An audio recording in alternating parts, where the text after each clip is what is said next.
नमस्कार दोस्तों, स्वागत है आपका मेरे फेसबुक पेज संगशील गौतम और YouTube channel Dayal technique coaching centre पर। तो उसमें आज की क्लास में दोस्तों हम जीके यानी सामान्य ज्ञान के क्वेश्चन को एनालिसिस करेंगे और समझेंगे दोस्तों, क्योंकि सामान्य ज्ञान से 50 क्वेश्चन आते हैं आपके उत्तराखंड ईयर में।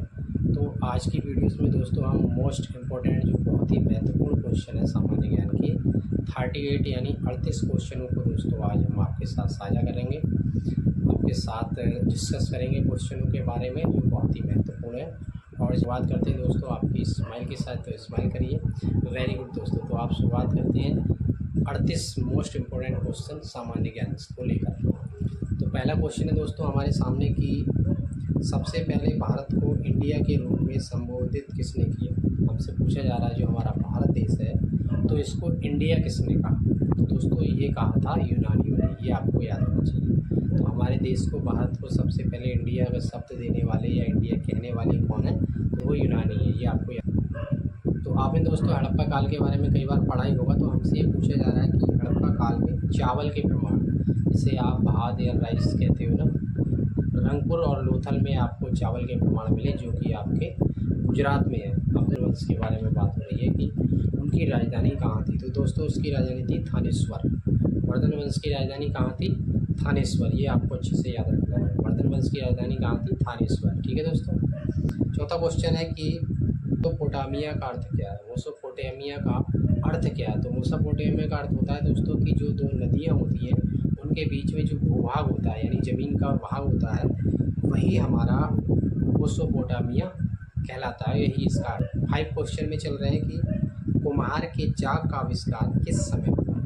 जो कुम्हार लोग होते हैं दोस्तों, जो उन्हें चाक बनाया जाता है, तो उसके बारे में हमसे बात हो रही है कि उसका आविष्कार कब हुआ, उसके बारे में हमें बताना। ठीक है दोस्तों।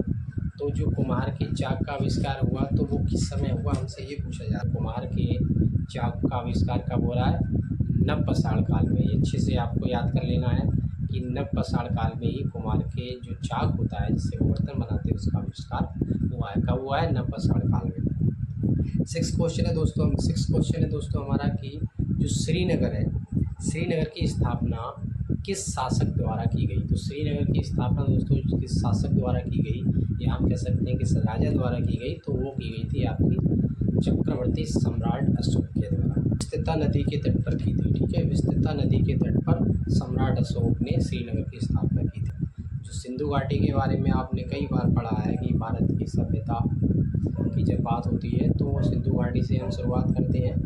तो यहीं पर हमसे ये क्वेश्चन किया जा रहा है कि सिंधु घाटी सभ्यता का सबसे दक्षिणी स्थल यानी स्थान दक्षिणी स्थल है, तो वो है दोस्तों दहमाबाद, अहमदनगर, महाराष्ट्र। ये 9वां क्वेश्चन है कि होयसल वंश की राजधानी कहाँ थी। तो समुद्रम में। ठीक है दोस्तों, होयसल वंश की राजधानी कहाँ थी। तो होयसल वंश की राजधानी थी समुद्रम में। ये आपको अच्छे से याद रखना है।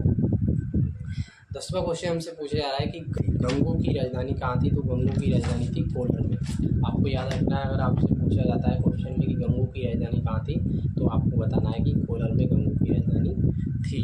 तो बौद्ध संगति किसके शासन काल में हुई थी, यानी बौद्धों की बात हो रही है। तो ये पूछा जा रहा है जो चौथी बार यानी 4 बार संगति लगी, या आप ऐसे कह सकते हैं कि सत्संग हुआ, तो वो किसके समय में हुआ था, आपके कनिष्क राजा के समय में। किसके समय में हो रहा है, कनिष्क के समय में।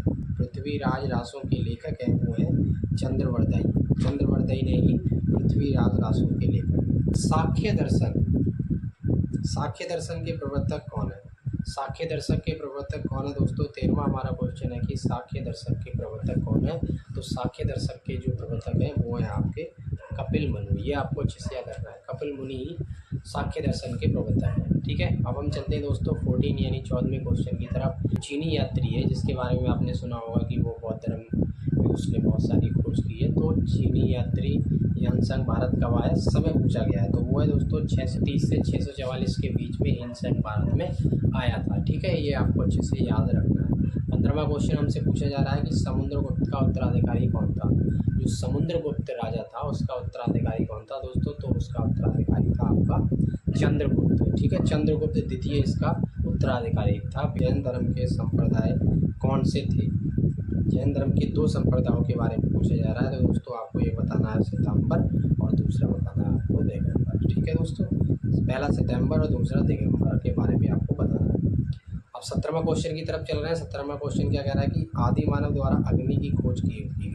जो आदि मानव का मतलब दोस्तों पुराने समय में मनुष्य की बात हो रही है, बहुत पुराने समय में मानव की बात हो रही है। तो ये पूछ रहे हैं कि जो अग्नि है यानी जो आग है उन्होंने कब जलाना सीखा, उसकी खोज उसने कब प्राप्त कर लिया। जैसे आप सुनते हैं कि उन्होंने पत्थरों के माध्यम से आग जलाना सीखा, तो ये किस समय हुआ? पूरा पाषाण काल में। ठीक है, जैसे अभी आपने कुम्हार की चाक के बारे में पढ़ा था किसके समय में हुआ, वैसे ही हमसे यहाँ पर भी पूछा जा रहा है कि आदि मानव द्वारा अग्नि यानी आग की कब खोज की गई थी। तो वो की गई थी आपकी पूरा पाषाण काल। सभ्यता का सबसे पूर्वी स्थल कौन सा है? जो आप सिंधु घाटी सभ्यता के बारे में पूछा जा रहा है कि सबसे पूर्वी स्थल कौन सा है, तो वो है दोस्तों आपको आलमगीरपुर, मेरठ यानी उत्तर प्रदेश में। ठीक है दोस्तों, तो सिंधु घाटी सभ्यता का पूर्वी स्थल यानी पूर्वी स्थान कौन सा हो रहा है? मेरठ है आपका, आलमगीरपुर मेरठ उत्तर प्रदेश में। ऋग्वेद में सबसे पवित्र नदी मानी जाती है आपकी सरस्वती नदी। जी दोस्तों, मैं उसकी बात नहीं कर रहा हूँ जिससे आप समझ रहे हैं, सरस्वती नदी की बात कर रहा हूँ। समझ गए आप? Very good. तो ऋग्वेद में कौन सी नदी सबसे पवित्र मानी जाती है? सरस्वती। 20वें क्वेश्चन की तरफ चलते हैं हम कि गढ़वाल वंश के संस्थापक कौन था। तो गढ़वाल वंश का संस्थापक था दोस्तों चंद्रदेव। गढ़वाल वंश का संस्थापक कौन था? मनुस्मृति है जिसे डॉक्टर अम्बेडकर ने दोस्तों जलाया है। तो यह पूछा जा रहा है कि वो लिखी कब गई थी, कौन से समय में वो लिखी गई थी। तो आपको हमेशा याद रखना है कि जो शुंग वंश है जिसने बृहद्रथ की हत्या की थी, तो इसी के समय में ये आपको देखने को मिलेगा कि इसी के समय में मनुस्मृति लिखी गई। कौन थे? महावीर के बारे में बहुत दोस्तों आ रहा है, यानी बहुत महत्वपूर्ण चैप्टर है महावीर के बारे में जानना भी है हमारे लिए कि महावीर के यहाँ पर ये पूछा जा रहा है कि प्रथम उपासक कौन थे या आप कहें चेले कौन थे। तो महावीर के जो चेले थे दोस्तों, तो उनके जो दामाद थे यानी उनकी बेटी के जो हस्बैंड हैं, सबसे पहले उनके दामाद जो हैं जमाली नाम था उनका, और वही उनके उपासक बने। महावीर के पहले अनुयायी कौन थे? जमाली, जो कि उनके दामाद थे। 23वें क्वेश्चन की तरफ चल रहे हैं दोस्तों। हमारा सामान्य ज्ञान का है कि सेन वंश का संस्थापक कौन था। तो सेन वंश का संस्थापक था दोस्तों सामंत सेन सेन वंश का संस्थापक था। महात्मा गौतम बुद्ध किसके पुत्र थे दोस्तों? ये हमसे पूछा जा रहा है। तो महात्मा गौतम बुद्ध थे आपके महात्मा गौतम बुद्ध थे आपके राजा सिद्धोधन के पुत्र। ये आपको याद रखना है। ठीक है, अब हम चलते हैं दोस्तों आपके 25वें क्वेश्चन की तरफ।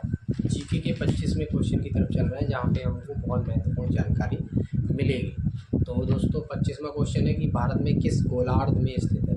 जो हमारा भारत देश है वो किस गोलार्ध में स्थित है, हमको ये बताना है। तो हमारा जो देश है वो उत्तरी और पूर्वी गोलार्ध में स्थित है, आपको ये याद रखना है। ठीक है भाई। 26वां क्वेश्चन है कि भारत की उत्तर में दक्षिण तक की लंबाई बताइए। यानी जो हमारा देश है तो हमें इसकी उत्तर से लेकर दक्षिण तक कितनी लंबाई ये बताना है दोस्तों। काउंट हमें करना है, याद रखना है संख्याओं के रूप में, और हमें बताना है। तो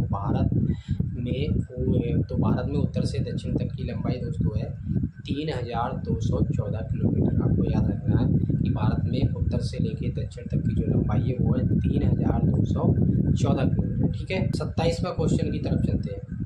कौन सी पर्वतमाला विश्व की प्राचीनतम पर्वतमाला मानी जाती है? कौन सी पर्वतमाला विश्व की प्राचीनतम पर्वतमाला मानी जाती है, ये हमें बताना है। तो दोस्तों ये मानी जाती है आपकी अरावली प्राचीनतम पर्वतमाला मानी जाती है। 28वें क्वेश्चन की तरफ चलते हैं दोस्तों कि आदम का पुल किन 2 देशों के बीच में है। आदम नाम से जो पुल है, आदम का पुल, तो वो दोस्तों आपके भारत और श्रीलंका के बीच में है। ठीक है, आपको याद रखना है। अक्षांश रेखा भारत के मध्य होकर गुजरती है।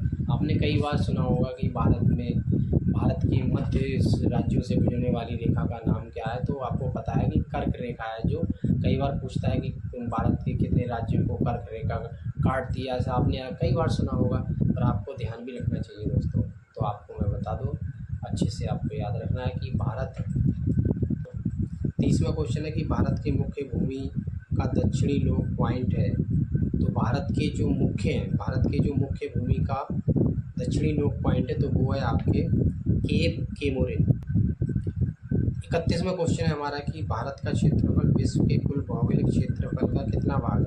यानी दोस्तों यहाँ पर जो हमसे क्वेश्चन है कि कुल भौगोलिक क्षेत्रफल का कितना हिस्सा है, यानी दोस्तों जो हमारा भारत है वो दुनिया में कितने हिस्से में अपनी स्थान उसने बना रखा है, जगह ले रखी है दुनिया में हमारे भारत ने। तो दोस्तों हमारे भारत ने 2.4% क्षेत्रफल है हमारे भारत का दुनिया का। ठीक है दोस्तों, भौगोलिक क्षेत्र के हिसाब से दुनिया का हमारे भारत का जो क्षेत्रफल है दुनिया में तो वो 2.4%। हमसे पूछा जा रहा है कि भारत के किस राज्य में सबसे लंबी मुख्य भूमि तट रेखा है। तो वो है दोस्तों आपकी गुजरात, भारत की सबसे लंबी थी। 33वां क्वेश्चन है दोस्तों कि हमारे जो भारत है किस राज्य की सीमाएं 3 देशों से मिल रही हैं, जैसे नेपाल, भूटान और चीन से, तो वो है दोस्तों अपना सिक्किम। ठीक है, आपको याद रखना है। 34वां क्वेश्चन है हमारा कि भारत का वर्तमान क्षेत्रफल कितना है। भाई 34 यानी 34वां क्वेश्चन है हमारा कि भारत का क्षेत्रफल कितना है, पूरे भारत का कितना है। भारत का वर्तमान क्षेत्रफल कितना है दोस्तों, तो वो है हमारा 32,87,263 वर्ग किलोमीटर। तो हमारा भारत का जो वर्तमान क्षेत्रफल है तो वो है दोस्तों हमारा 32,87,263 वर्ग किलोमीटर में हमारे भारत का क्षेत्रफल फैला हुआ है, ये आपको याद रखना है। क्वेश्चन है दोस्तों हमारा कि भारत के राज्य समूह पाकिस्तान से सीमा बनाता है। भारत के राज्य समूह पाकिस्तान से सीमा बनाते हैं, वो हमें बताना है दोस्तों। तो वो है हमारे भारत के राज्य पंजाब, जम्मू कश्मीर, राजस्थान, गुजरात, आपको याद रखना है। भारत के राज्य समूह पाकिस्तान से सीमा बनाते हैं या फिर आप कह सकते हैं पाकिस्तान की सीमा से लगे हुए हैं, वो हमें बताना है। तो उनके नाम बताने, तो वो कौन कौन से राज्य हैं दोस्तों, देखिए पंजाब, जम्मू कश्मीर, राजस्थान और गुजरात। ठीक है दोस्तों, अब 36 यानी 36वां क्वेश्चन है कि भारत का वह स्थान जहाँ बंगाल की खाड़ी और अरब सागर, हिंद महासागर मिलते हैं। अब हमें यहाँ पर ये बताना है कि अरब सागर, हिंद महासागर और आपका बंगाल की खाड़ी मिलती है, तो वो जगह है कन्याकुमारी। ठीक है, आपको कन्याकुमारी याद रखना है। और हमारा 37 यानी 37वां क्वेश्चन है कि भारत का सबसे बड़ा संघ राज्य है। भारत का सबसे बड़ा संघ राज्य आपका है अंडमान और निकोबार, ये याद रखना है, जो कि आपका द्वीपीय समूह है। 38 यानी 38वां दोस्तों हमारे इस क्लास का लास्ट क्वेश्चन है जीके यानी सामान्य का, और ये हमें इंफॉर्मेशन दे रहा है कि कोकट तट कहाँ से कहाँ तक है। कोकट तट कहाँ से कहाँ तक है, तो ये आपके गोवा से लेके दमन तक। तो दोस्तों आज की क्लास में आपने 38 क्वेश्चन को एनालिसिस किया, 38 क्वेश्चन को आपने अच्छे से समझ लिया है, जो कि आपके उत्तराखंड डीएलएड एग्ज़ाम में आपको बहुत ज़्यादा मदद कराने वाली है दोस्तों। तो कमेंट बॉक्स में ज़रूर बताइए कि आपको ये क्लास कैसी लगी, आप कितने अच्छे तरीके से समझ पाए। अपने इस वीडियो को अपने दोस्तों के साथ शेयर कर दें दोस्तों, ताकि उनके भी जो जीके है, जो सामान्य ज्ञान है, वो उनका स्तर और भी बेहतर हो सके। तो कमेंट बॉक्स में कमेंट करके ज़रूर बताएं दोस्तों आपको क्लास कैसी लगी है। वीडियो को लाइक करें और अपने दोस्तों के साथ शेयर करें। नमस्कार।